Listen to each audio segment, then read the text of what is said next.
Greetings and welcome to the University of Minnesota Alumni Association's webinar series.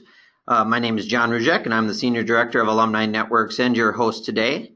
Thank you to all the alumni and friends who have made time to join us live, and we have a really great presentation coming up, and a lot of you signed up for it today, so we're glad you're here. We're going to hear a presenter who's going to talk about strategies to confidently convey your genuine spark in all types of situations and ultimately build your brand for your career journey. Learn tips and practices to develop your professional poise for meaningful interactions and to showcase your authenticity and leadership capabilities. This is really going to be, I think, a fun conversation. Today's webinar is part of an ongoing free series being offered by the University of Minnesota Alumni Association, where we're having presentations with experts about career, life, and learning topics. And to date, over 5,500 alumni and friends have joined us live for our webinars, and definitely over 14,000 YouTube views of the entire series. And initiatives like these are made possible in part by our Alumni Association members. So thank you. Because of our members, we can create powerful opportunities for students and our more than 466,000 alumni around the world. And if you're interested in learning more about joining the Alumni Association, please visit umnalumni.org/membership. Also, this webinar is a partnership with our friends at the Carlson School of Management. They were instrumental in doing a webinar in July about applying to grad school, and then also this past November on building a compelling resume. And those recordings are up on our website as well. But if you are interested in graduate programs to either accelerate or transition into some different in-demand fields in the world of business, just visit carlsonschool.umn.edu/programs. And we'll have that slide up at the end of the webinar as well. Upcoming webinars that you can find at umnalumni.org/virtual. Next week, Managing Life Transitions with best-selling author Richard Leider. February 27th, Navigating Difficult Conversations, especially in the workplace or with mentors and mentees. That's going to be a good one. And then on February 28th, we have a faculty member from the School of Social Work talking about myths and misconceptions around addiction. Before we get started, I just have a few brief items to go over with you so you know how to best participate in today's events. You have joined the presentation listening using your computer speaker system by default. If you'd prefer to listen over the telephone, just select telephone in the audio pane of your GoToWebinar panel and dial-in information will be displayed. If you experience audio difficulties while listening, this might be caused by either having multiple software packages open or listening via wireless. So maybe switch over to a hardline internet connection or close any unneeded applications on your computer. Questions are welcome and you can submit them. Our presenter will leave some time for questions at the end of her presentation. When it's time for questions, feel free to type them into the questions pane on your GoToWebinar control panel, and we'll be sure to get them to our presenter, who is the great Maggie Thomas, who is a career services professional with over 10 years of experience, having worked as a director of career and student services, has been a career counselor and coach, and also a faculty member. She currently leads a 10-person graduate career-centered team providing job search strategies for all Carlson MBA, MSBA, and MA HRIR students and connecting them with appropriate employers. And she's absolutely one of my most favorite people at the University of Minnesota, and we're very lucky to have her join us today. Welcome, Maggie. Thank you, John. You have me blushing here. I'm pleased to be here and talk to all of you. This is one of my most favorite presentations to talk about because it's a really broad topic, presence, and you can take it a lot of different ways. As John mentioned, my job here at the university is I'm the director of the Graduate Business Career Center at Carlson. So I really work with students who are on the cusp of identifying where they want to go and what they want to do with this new graduate degree and companies that hire them. So I think a lot about presence in terms of how you're promoting yourself in front of a company. And in all honesty, a few years ago when I first delved into this topic and started thinking about how I wanted to think about it, I thought I might address things on a surface level. So we'd be talking about what to wear and exactly what to say. And as I started digging in, I realized that the topic goes a lot deeper for me. The core is not really about what you wear and exactly what you say, but how in alignment all of that is with who you are. So it's going to seem like I go back and forth a bit between big picture and tactical on this presentation. And I think that that's really true when you're thinking about presence in your life and especially in the workplace. You're constantly going back between that big picture and that alignment with who you are, and then how that carries into your small day-to-day tactical activities. It's a constant balancing act. I want to check, can everyone see my screen? John, I think we're good. Okay. John will let me know if we're not. Yep, we're good. Okay, we're good. Okay, good. So quick intro to me to give you some context about why I'm talking to you about this. As John mentioned, I have over 10 years, I've had 13 years of experience technically in career counseling. My background is in psychology, so I'm really fascinated with behaviors. And I think a key strength of mine is building relationships and understanding the behaviors that drive success. So I try to carry that out in my work with students. But what you might not know about me is I'm actually not originally from Minnesota. I'm originally from California. I've been here for 7 years. And when I first moved here, I felt very different. Obviously, I wasn't used to snow and, normally -20 in February, not today. But I'm from somewhere different. And so sometimes I felt like my personality was a little too bubbly, and I dressed maybe a little bit too casual, and I didn't really know how that might fit in. So I've thought a lot about presence and what it means in the workplace. So I'm going to share some of that with you today. So I'm going to move on to my next slide, and I've got some images up here. And when I give this in person, I usually have people raise their hand and tell me what they think of the folks that they see here. These are all, politicians, celebrities, business people, their faces that you recognize. They have a brand, per se. And when you think about them, a certain word or phrase or perception pops into your brain when you think of these people. And one of the things that's consistent among them is that they're all very comfortable in their own skin. They don't have the same brand, and they certainly don't do professional presence the same way. If you look at Mark Zuckerberg, who's the CEO of Facebook, he's wearing a gray t-shirt and jeans. And, I'm sure many of you might think if you're going to a professional presence conversation or webinar, they're not going to tell you that t-shirt and jeans is what's appropriate, but it's appropriate for him. So you'll see in this webinar, there's not a lot of rules. It's more about what you convey and who you are. And the point on this is that they've all thought very specifically about who they are and what they want to exude to the public, and then they go and they do that consistently. So when we think about this, I've divided professional presence into 4 distinct areas, 4 pillars, I like to call them.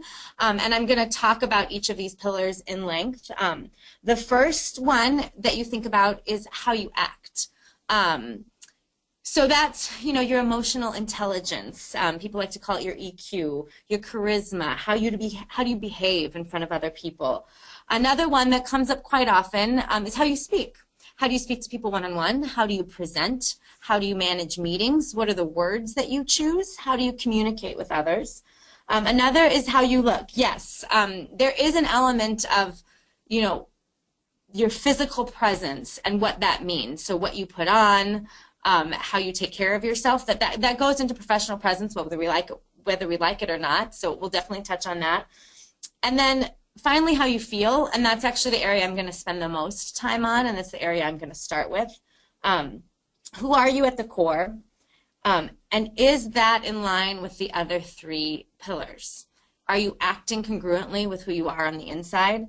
Because if you're not going to be content, and guaranteed people around you aren't going to think that you have professional presence, because something's going to feel amiss and it's not going to feel authentic.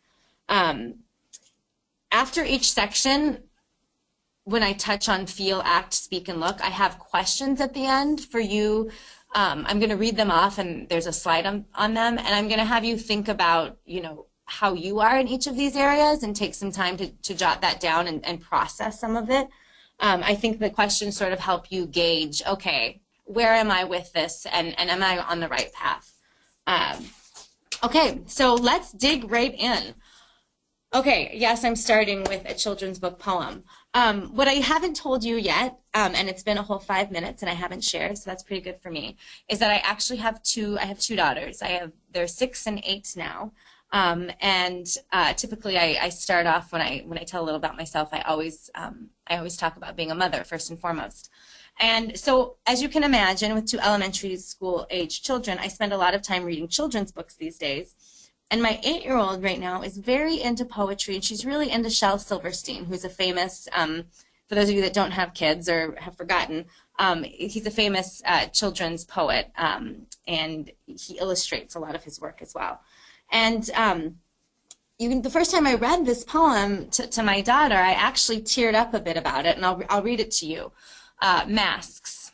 She had blue skin, and so did he. He kept it hid, and so did she.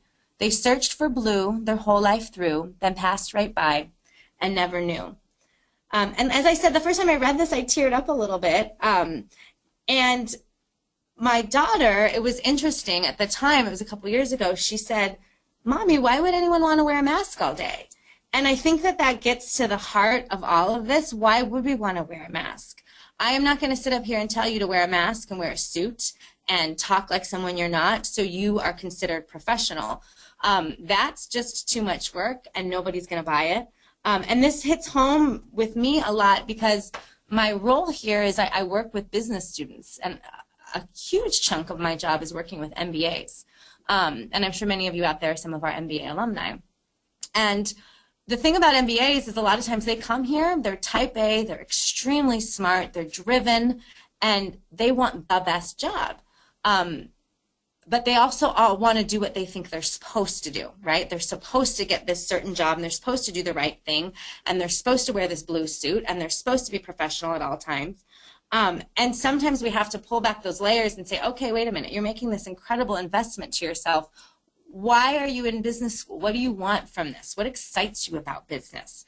What type of job is going to be congruent with who you are and what you're interested in? Not just the top job, not just the best paying job, not just the job that's going to give you the most prestige, but what's going to truly be in line with you. So I feel like so much of our work here in the Career Center is also helping students take off these masks and be the best version of themselves. I have a little story to sort of showcase what I mean about this. I was working with a student, and he was prepping for an interview with a consulting firm. And we were doing a mock interview, and we went through all the questions, the tell me about yourself question, and some of the behavioral-based interview questions, tell me about a time you did this and that. And he said everything right. Everything was spot on and polished. And at the end of his interview, I didn't buy any of it. It didn't feel authentic. He was saying the right thing, but if I was the interviewer, I don't know if I would have hired him because it just didn't feel it.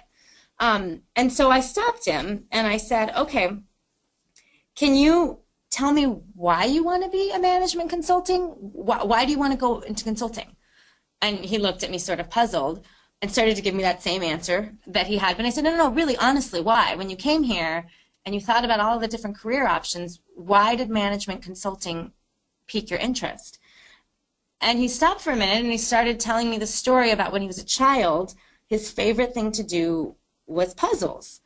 And he did that so often in preschool and elementary school and in junior high, and somehow he lost part of that. And when he thought about consulting and he heard what they did, he realized that they're constantly solving different puzzles.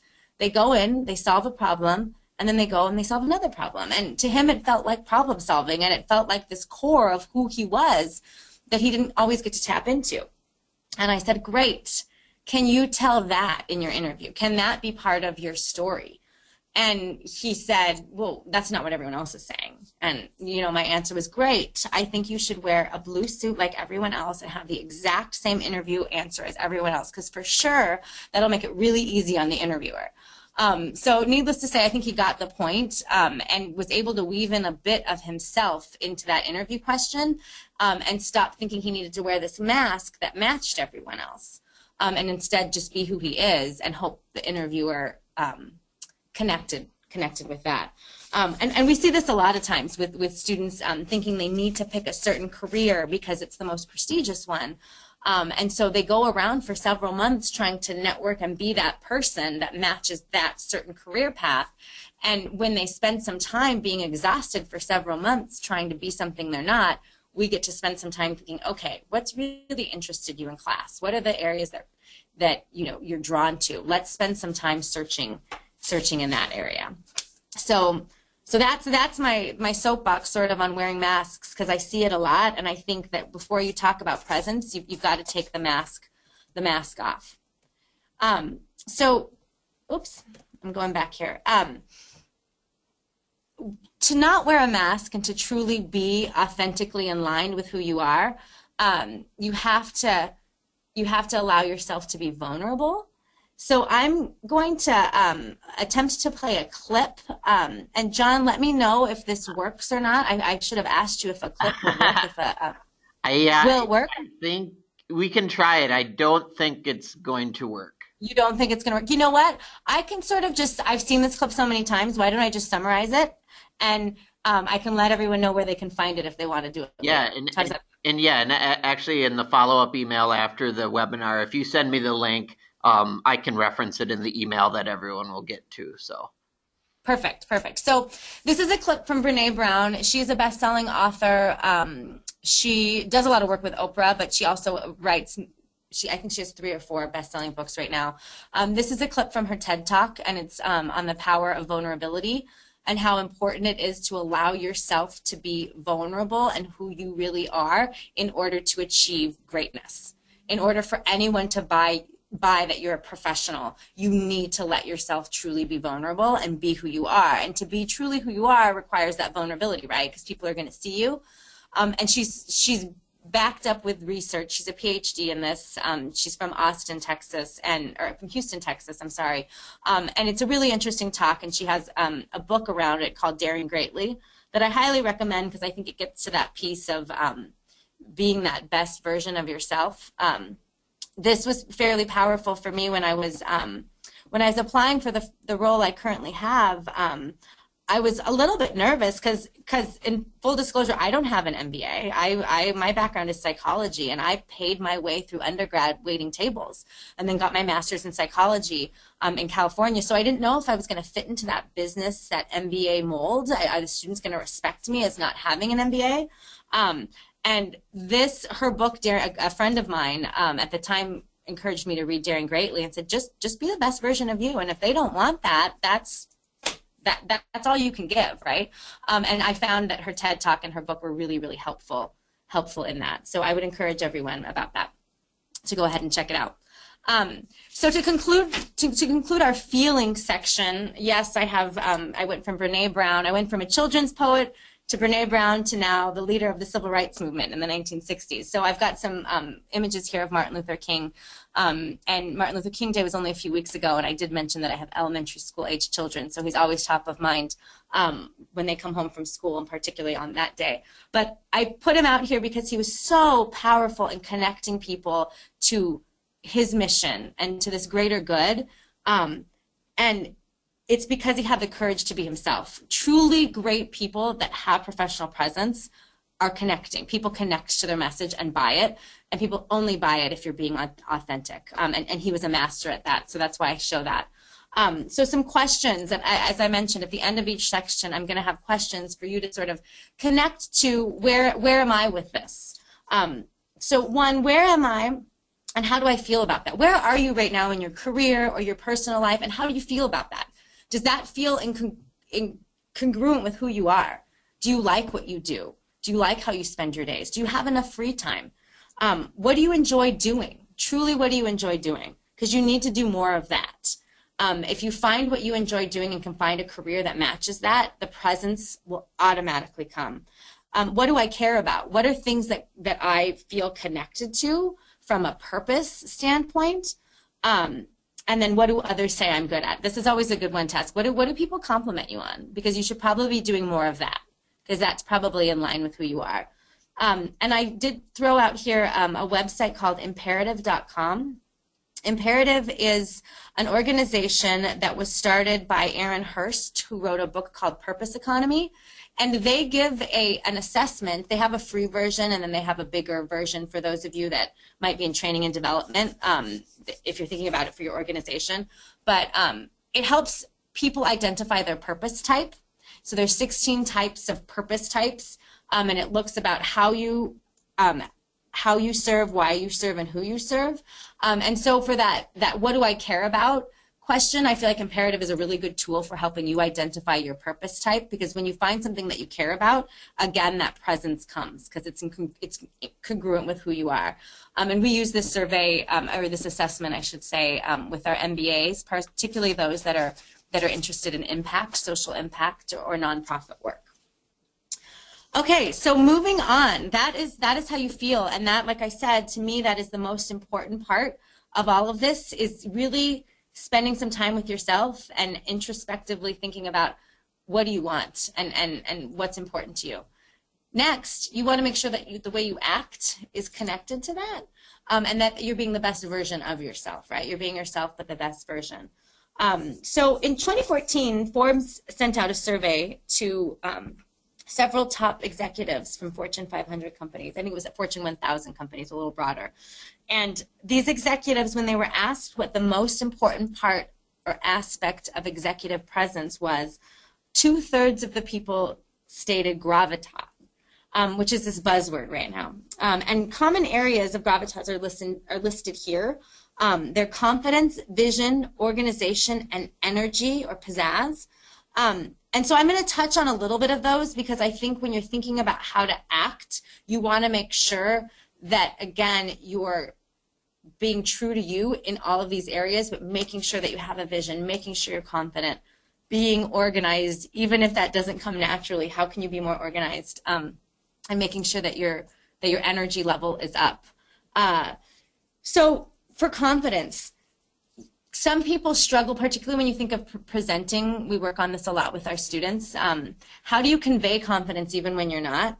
And so a lot of people fret on the details. They take so much time worrying about these details before a meeting, before a one-on-one with their supervisor, before presenting in front of people. And they worry about everything being perfect, that confidence is just lost. So I think that positivity is incredibly important. Know and practice and have the big picture, but don't fret so much on those details. Back everything up with data. Make sure you understand your topic, and then believe that you can do it and convey it.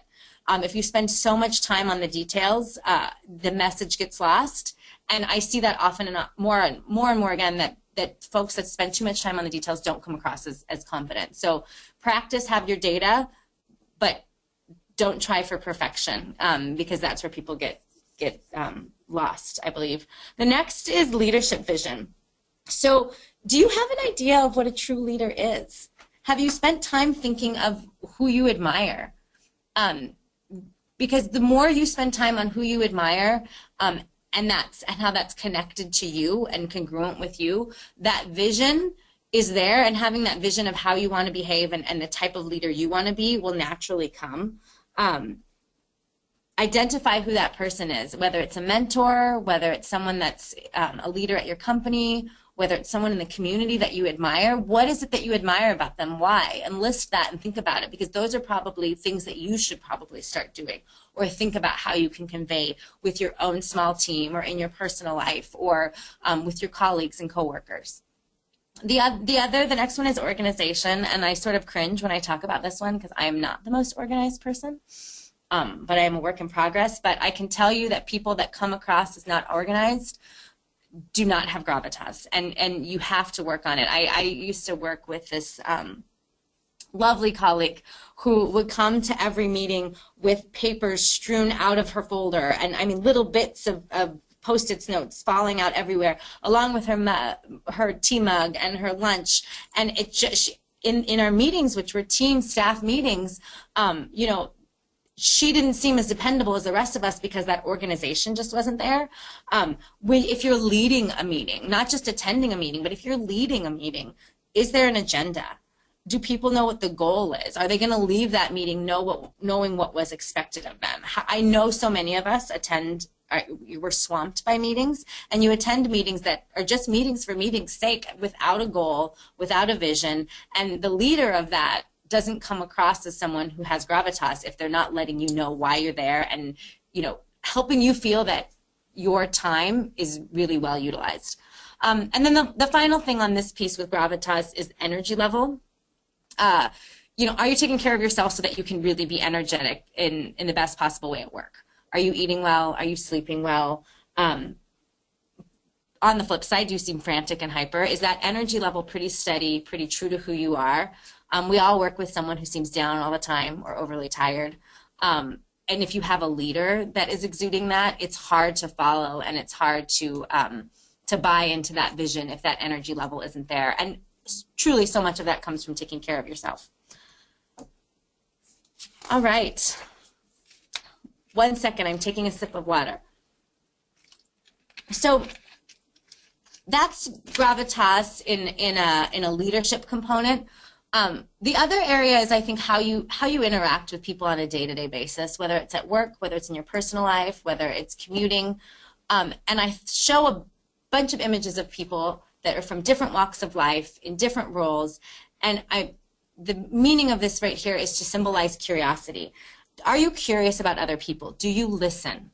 Do you ask other people how they're doing? Are you genuinely interested in what they have to say? Because someone who has true professional presence is interested in other people and makes them feel like they're the most interesting person in the world. I was just at a downtown council meeting a couple weeks ago, and I was with a faculty member here from Carlson, actually, and I had not met him before, and he's a very senior faculty member. And honestly, he asked me probably 20 questions, made my life of 2 small elementary school children seem like the most interesting thing in the world. And I walked away thinking he was the most impressive man. Of course, we ended up talking a little bit about him too, because I was naturally curious of him. But the fact that he was this very impressive faculty member that took the time to think about me and want to know about my life, I have such a high regard for him now, even despite the fact of his, wonderful research and his high position here at Carlson. The fact that he genuinely seemed interested in me was the true example of professional presence. So are you curious, innately curious of other people? With that goes listening to other people. So here's a quote from Larry King. I remind myself every morning, nothing I can say this day will teach me anything. So if I'm going to learn, I'm going to do it by listening. And this is a famous quote from Larry King. And it's nice because it reminds us how important listening is. And every truly great leader, every truly great professional that really has that presence spends more time listening than talking. And we all know it's important. We say it all the time, but do we do it? So many of us, I do it all the time. I'm in a meeting and someone's talking, and I'm now thinking of what I'm going to say in response to that. And so the last half of what they said, I did not listen to because I'm so concerned with what I want to say next. And it happens all the time. So I read this really good tip and I try to use it, and it's really hard. And so here's my tip on being a really good listener. And so no, we didn't cut out. I just actually didn't say anything for 3 seconds. It's this great tip that when you're in a conversation with someone, particularly one-on-one or in a meeting, in a business setting, let the other person finish and pause for 3 full seconds before you interject. 1, they feel heard. 2, you actually might listen to the entire thing that they said, so your response might be a little bit different. And you also have time to formulate your sentence and probably be more well-spoken. As you're communicating with them. It's very, very hard, but with practice it gets a little bit easier. And I like every time I have this presentation because I can remind myself to do it a little bit better. Listening is hard, and every truly great leader and person that has strong presence is a wonderful, wonderful listener because you can learn. Okay. Final slide on the act aspect is a little story about about being the light. So bringing light, being goodness in every situation. Elizabeth Gilbert is an author who wrote Eat, Pray, Love. She's written, her most recent book is Big Magic. And I read this column of hers about a year ago now, and I wrote this quote up, and I have it taped on my mirror, and it says, "What can I do right now to be the light?" And I don't just mean that in a superficial, fluffy, I'm going to make everything jolly way, but really, what can I do to add the right thing to the situation at any given time? And that is truly presence. And she tells this story in this column about this time she was on this bus in New York, and it was a dreary day. It was gray out. It was chilly. Everyone on the bus was in a terrible mood. We've all been in those situations when the energy of a certain situation, whether it's public transportation, whether it's a classroom, whether it's a meeting at work, is just dead. Like everyone is zapped of energy and in a cranky mood. And that's how this bus felt. And so she tells the story of just everyone's bitter and cranky. And the bus driver felt it too. So the bus driver gets on the loudspeaker and he says, "Okay, everyone, listen, I know it's the end of a work day and you all are now going to go to either your second shift or to go be mom and dad at home or to go take care of a parent. And I know it's not a good day. It's cold. It's dreary. You don't want to be here. You've all been at work all day. So what I'm going to have you do is when you get off at your bus stop, I'm going to have you take your troubles and just drop them in my hand. I'll take them. Don't worry about it. You get off the bus. Just take your troubles and drop them in my hand." And everyone sat around and looked at each other like, is this guy for real? What is he talking about? But the mood instantly lifted in that bus, and people started laughing, and it changed their day. They went home with a whole new perspective. They literally, dropped their troubles in his hand, and the mood immediately lightened. And that man, in that moment, as a bus driver, had true presence. Right there in that situation, he was the light. He was the best darn bus driver he could be, and he changed people's day. And they're not going to forget about him. And that's truly presence. So thinking about how you act and how that is in relation to your presence overall. How much attention are you paying when someone else is talking? Are you giving them your 100% attention, or are you thinking about what you're going to say? Do you get along for the most part with most people? Do you ask questions? Are you genuinely curious about other people? Or do you spend more time talking about yourself? Are you generous with credit? Giving people compliments doesn't take away from you or the work that you've done. So do you dole it out generously? Who do you surround yourself with? Do you surround yourself with people who bring you up, who make you a better version of yourself? And finally, how do you bring the light to a situation? It might not be through humor or, role play like that bus driver, but what can you do to bring light to your work, to your home, to your social life? And how is that in line with your overall presence? Okay, speech. This is a very tactical one, and I'm sure this is the one that most people would assume you spend the most of your time on. When you think of speech, you think a couple of different things. You think of the actual speech, so the grammar, the accent, and the pitch. I mentioned that I'm from California. Specifically, I am from Southern California, and even more specifically, I grew up in the San Fernando Valley, so Burbank. So the term Valley Girl from the 1980s was coined from people like me who grew up in San Fernando Valley. So I have to think about my grammar, my accent, my pitch in particular. I have to think about the end of my sentences not going up all the time, so it sounds like a question, because then people might not really truly believe what I'm saying if it sounds like I'm always asking them a question. I have to think about that when I talk to people who aren't from Southern California. I have to think about that when I'm in certain business situations. It doesn't mean I'm being a different version of myself. It just means that I want to make sure that my speech is something that people will listen to and respect. I have a good friend who's from Boston, and when she moved to Minnesota, she definitely had to think about that accent and how it was perceived by other people, because whether we like it or not, how we speak has great influence on how people think about us. Making sure that you choose the appropriate grammar in your speech, presenting to people in your one-on-one, particularly if you're presenting in front of a large group. That pitch I talked about, it tends to be a very female thing often, that up uptick, and unfortunately, it takes away from the credibility sometimes. So you have to watch that. I talked about accents as well. Going a little bit deeper when you're thinking that's sort of the tactical piece when you're thinking about presentation, and some of the methods that can be done to help people really truly buy into what you're saying, because you spent all this work thinking about how you feel on the inside and what you want to portray. Now make sure that they listen. Being really direct, saying what you mean. You know, don't take forever to get to a point. In your emails, yes, there can be a little bit of nicety, but it doesn't need to be a paragraph of niceties and the weather and everything. Be pretty direct, in particular when you're working in a business situation. If you're in any type of role where you're selling, can you tell a good story? Can you tell a story where people want to listen? Storytelling is very important in getting people to buy into your message. Do you practice before you present? I mentioned, you know, not getting so stuck on the details, but definitely having done a bit of practice so you feel comfortable and confident enough in what you're presenting. Do you connect with people? Are you watching to make sure that they're making eye contact with you, that they're nodding in agreement, that your conversation is hitting a chord? Because if quite often when you're either presenting or in a meeting and people aren't looking at you and there isn't eye contact, you might have lost them in your message. And finally, do you smile?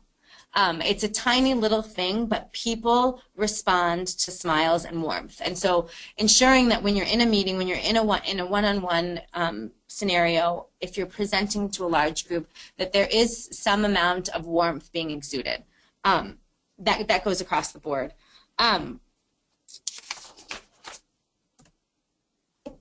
So here are some questions when you're thinking about speaking. Do we have an accent or a pitch issue? I'm not saying if you're from the South that you have to get rid of your accent. I happen to love accents, but just know what the perception is and know how people might view it. Also make sure that people can understand. What word choice do you use? Do you use effective word choices? Do you use appropriate word choices? Are you concise? Do you, like I said, when you're in a meeting, do people maintain eye contact when you're speaking? Do you get questions at the end of your presentation? Because if you don't, maybe you lost people, or maybe it wasn't what they expected. Can you truly tell a story? There's actually tons of classes. Carlson Exec Ed does classes on persuasion, and storytelling is a huge piece of that. People that can tell a good story end up being very persuasive and good at their job, particularly in marketing and sales roles. And do you frequently use verbal blunders? I have to work on these. We all have to work on these. But again, if people are like spending time during your session thinking, I don't know if what she just said made sense, you've lost them for the past paragraph because they've been thinking about how what you said wasn't appropriate or didn't make sense. All right. My final area is look. And yes, we're going to spend a little bit of time talking about the surface appearance. I wish people didn't judge books by their cover, but they do. And I'm not going to come here with a bunch of rules for you, but I'm going to talk a little bit about the importance of about how what you put on matters. So here is a picture of our former president, President Obama. And one of the things that I'm going to comment on is he's wearing a tan suit. He's wearing a tan suit in August. It is 2 weeks before Labor Day that this picture was taken. And so for those of you that care or know about old Emily Post fashion rules, this is totally allowed. Wearing a tan suit before Labor Day is completely fine with fashion rules. This, however, was a suit that he wore at a press conference on foreign policy. Now this is how Obama is typically seen. If you Google images of Obama, pages and pages of Obama in a navy blue suit come up. But this was how he was seen during the press conference. And so all anyone talked about was what he wore. These are tweets that came, 4,000 tweets in 40 minutes about his tan suit. And nobody was talking about the content of what he was saying, which was actually pretty important. It was about foreign policy. It was a press conference. And all anyone talked about was his suit. Not because there's anything wrong with a tan suit at all, particularly before Labor Day, but because it wasn't consistent with what he usually wears. So I say all that because what you wear either is consistent with your message or inconsistent with your message. And I don't have hard and fast rules on what men and women wear, because I don't know what everyone here, what industry you're in, or what, we talked about that feel piece, what feels right to you. But I do know that once you form a brand, and if you veer from it at an important meeting or an important moment, it may take away from your message because people will focus on it. As ridiculous as that may seem. So, you think about Steve Jobs always wore a black turtleneck and jeans. That's not because jeans are the most professional thing in the world. It's because that was his uniform. He didn't have to spend a lot of time thinking about anyone else. So when people saw Steve Jobs, they expected him to be in a black turtleneck and jeans, just like people expected our former president to be in a navy blue suit. So this next slide talks about common female and male blunders. This is from a book from Sylvia Hewitt. She wrote a book called Executive Presence, Sylvia Ann Hewitt. And it goes into a lot of tactical things about presence. And this is directly from her book. The top 5 female blunders and the top 5 male blunders: overly processed hair for females, clunky jewelry, too much makeup, plunging neckline, bitten or broken nails. And then the opposite side for men: unkept appearances, crooked or discolored tie, dandruff on shoes, visible piercings, tattoos, obvious hairpiece. I will say that this is, this takes into, this sort of assumes that all females fall into traditional female category of what you dress like, and all males fall into that category. So I have issue with that on this. And I also veer a little bit away from anything that's going to give rules. However, in business settings, the one theme from this that I think across the board, no matter what you dress like, is that you just need to look like you took care of yourself. I don't have rules on blazers. I don't have rules on if you should wear a dress or not, or if you should wear a tie or not, or, if you wear white after Labor Day. But I think what really matters is that it looks like you took care of yourself, that what you wear is fairly consistent with your brand, and that when you look like you took care of yourself, it makes the other person feel cared for too, that they were important, that you spent time on yourself, so you're neat and appropriate. And that you want to be thought of for what you have to say rather than what you're wearing. That is the main message with how you look.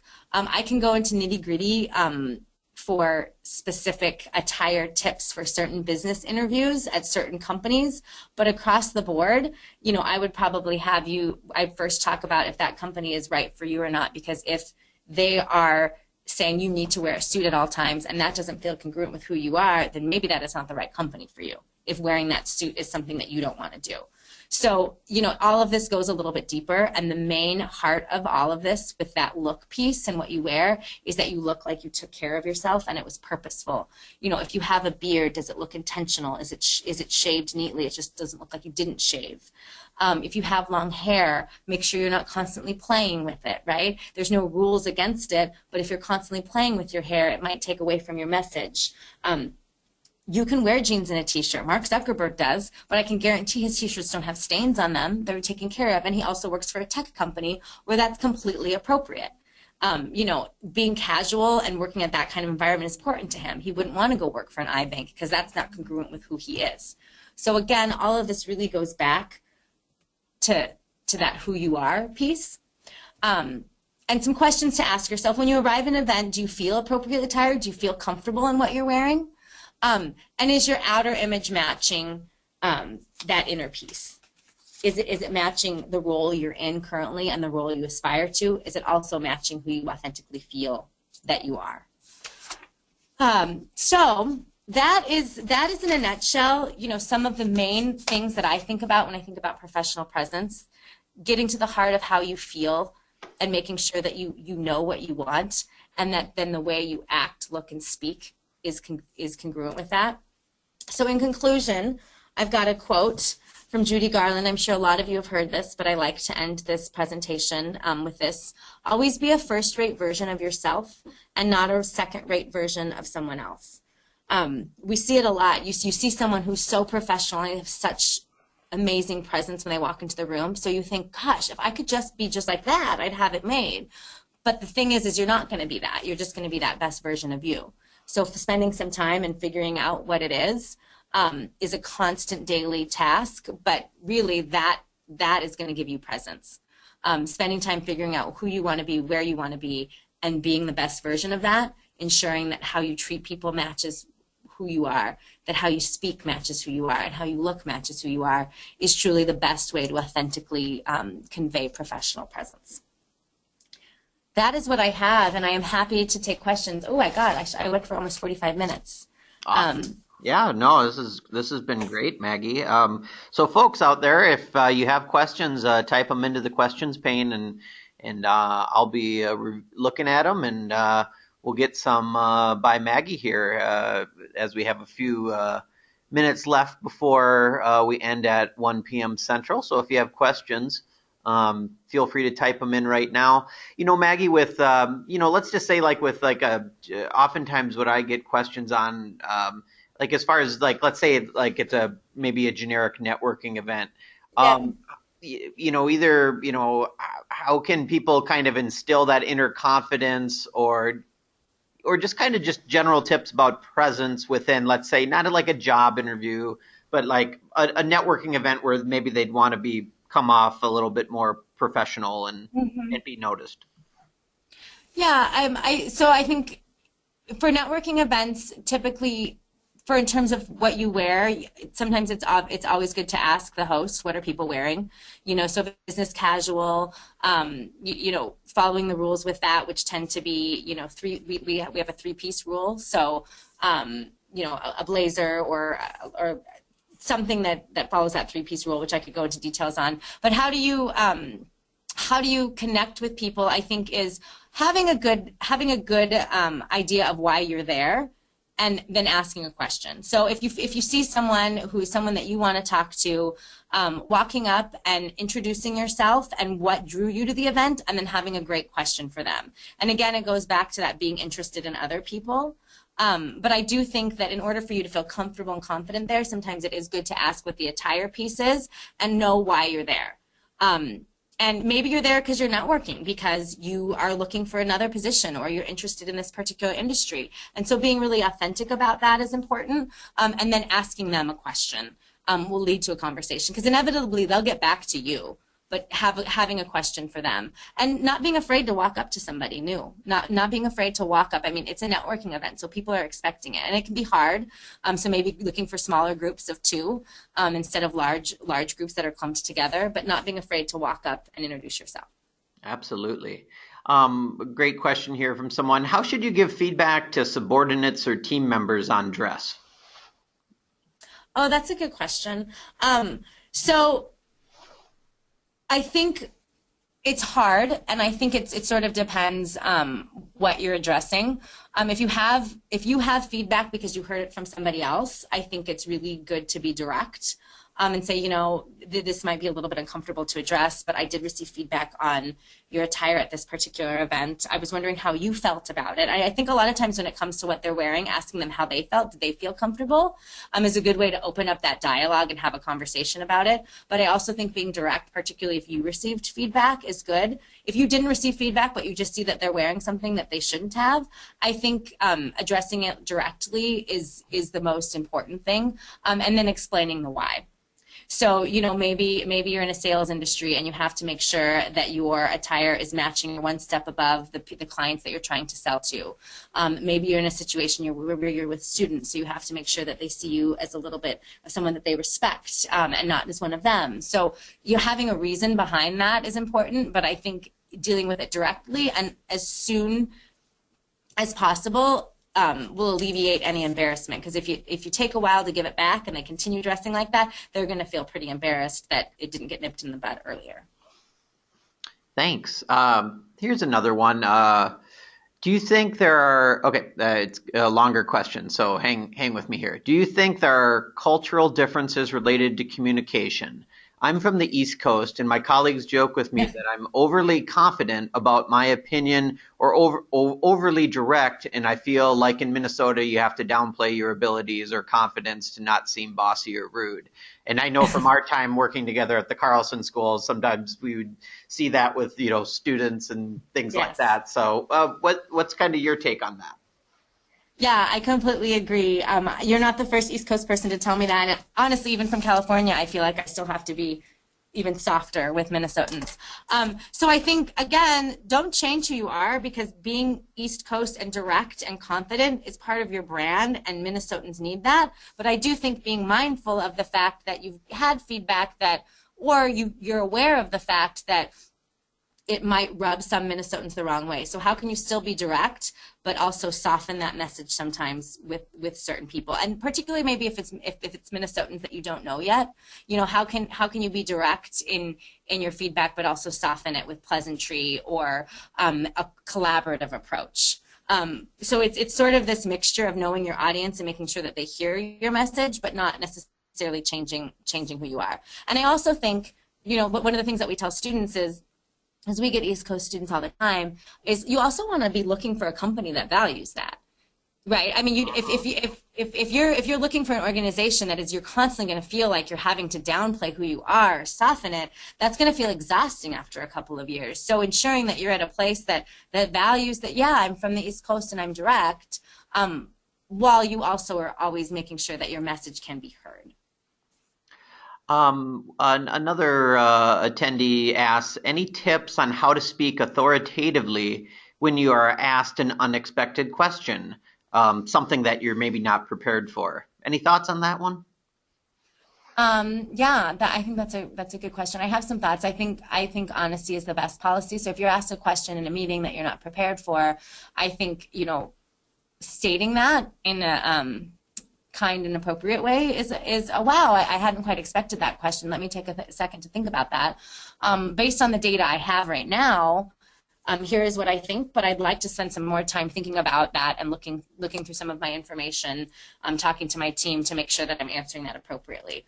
I think if someone asks you something on the spot that you're not quite ready for, you can call that out in an appropriate way and admit, this is not a question I was expecting. Here's the data I have, and here's what my gut thinks on that.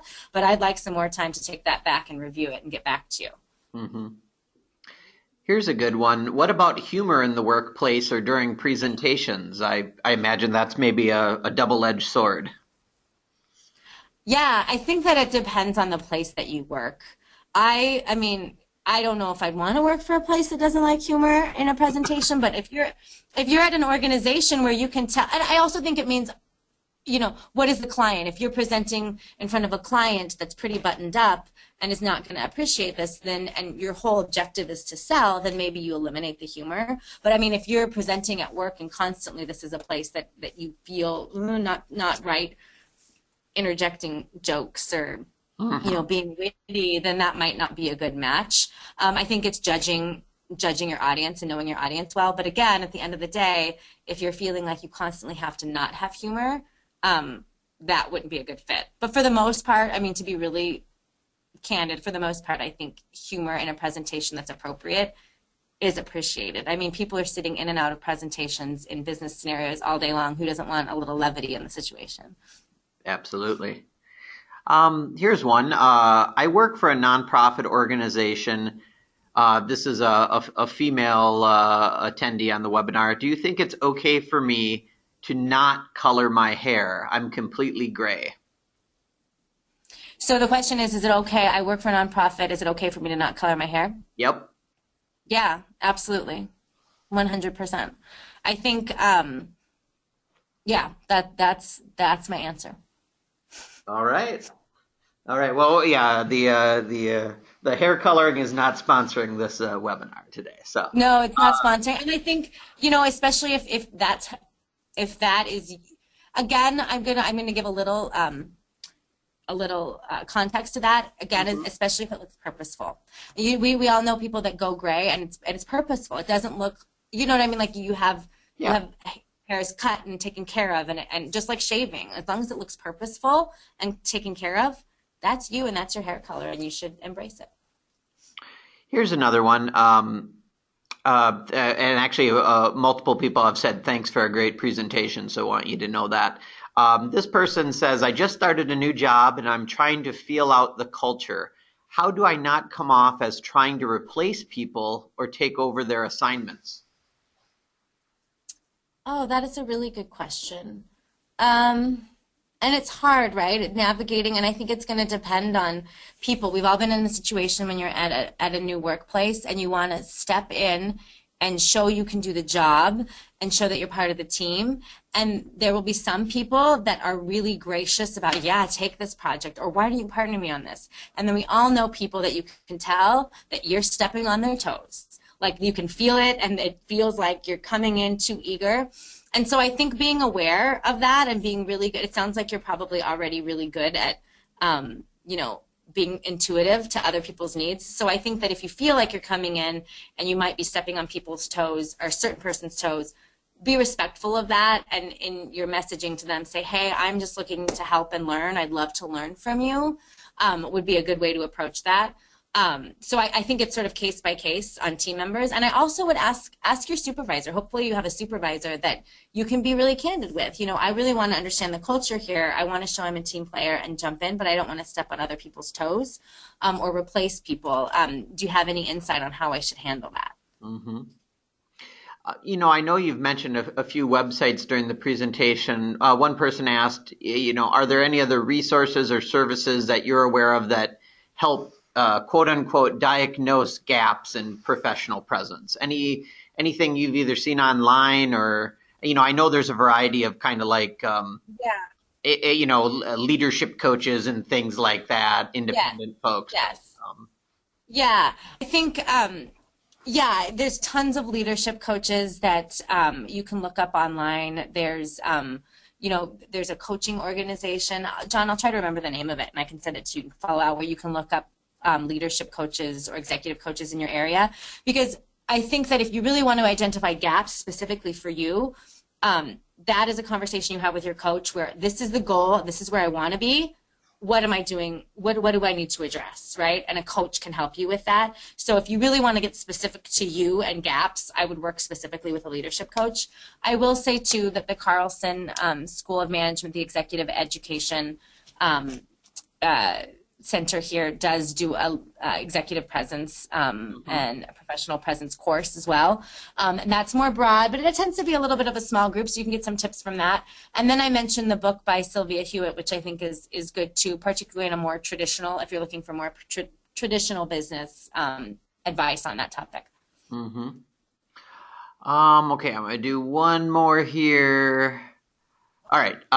Okay, last question. The kind of people I usually feel have presence are extroverts or professionals or who are professionals at looking like an extrovert. What tips do you have for an introvert like me? I find most interactions with other people tend to be taxing or stressful, even if I'm generally interested in hearing from them. I'm so glad that question was asked, and actually, I've pared down this a little bit. I do usually have a thing on introverted versus extroverted in this presentation because it's a question that I get a lot. So tips for an introvert on professional presence or just engaging with others on the whole. I think introverts handle things much better one-on-one.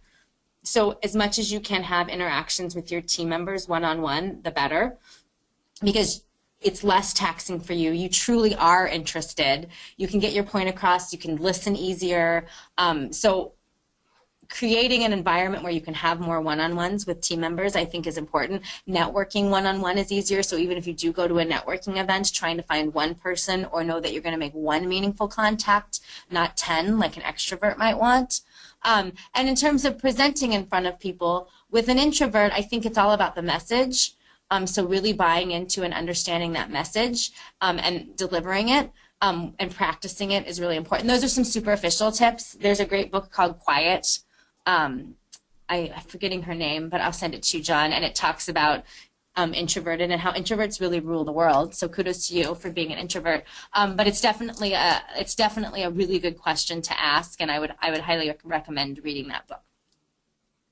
Well, Maggie, thank you so much for sharing your time and expertise with us today. I'm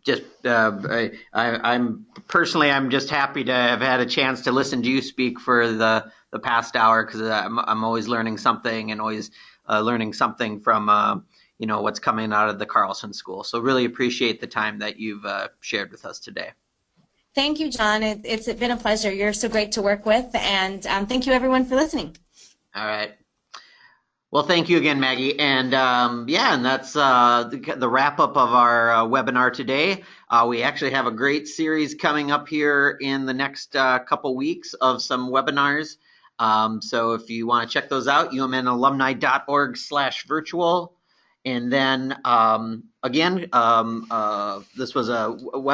today's webinar was a partnership with the Carlson School of Management. And if you want to check out their graduate programs, that's carlsonschool.umn.edu/programs. And then, of course, again, these webinars are made possible in part by our members of the Alumni Association. And if you want to be part of this global community and help make our programming stronger, consider becoming a member today at umnalumni.org/membership. Hey, that's all I got today. Everyone, have a wonderful day. Thank you for taking time to be online. And it's really just so great that so many alumni and friends are taking part in these webinars. And we really appreciate your involvement. Go Gophers. Have a wonderful day.